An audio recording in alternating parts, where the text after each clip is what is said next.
আমি আপনাদের আগেই বলেছি, আমি হাউসেও বলেছি, আমরা এখনো রায়ের কপি হাতে পাইনি, আমাদের স্টাডি করতে দিন। কারণ যে কমিটি এটা রায়টা দিয়েছে তাতে 3 জন সুপ্রিম কোর্টের জাজ ছিলেন আর 1 জন ছিলেন ক্যাগের, কিন্তু আমাদের ওয়েস্ট বেঙ্গল গভর্নমেন্টের কোনো রিপ্রেজেন্টেশন ছিল না।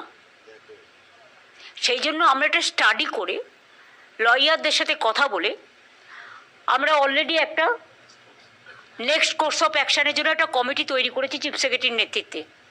তারা এটাকে স্টাডি করবে, রিভিউ করবে, এবং ওরা তো মে মাস বলেছে।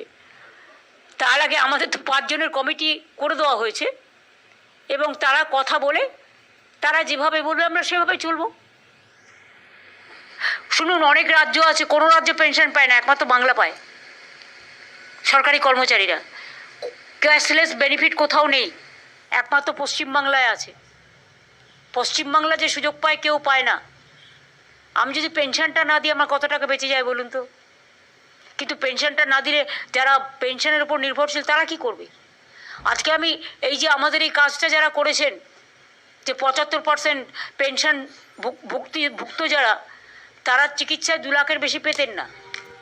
ধরুন একটা হসপিটালে গেলেন, কারো একটা হার্ট অ্যাটাক হয়েছে, সরি যাতে না হয়, বা একটা কারো কিডনি ট্রান্সপ্লান্টেশন হয়, এবার কথা হচ্ছে সে 2 লাখের বেশি পেত না। এখন আমরা বলেছি তার পেনশনের 75% আমরা যেটা ক্যাশলেস করে দেবো।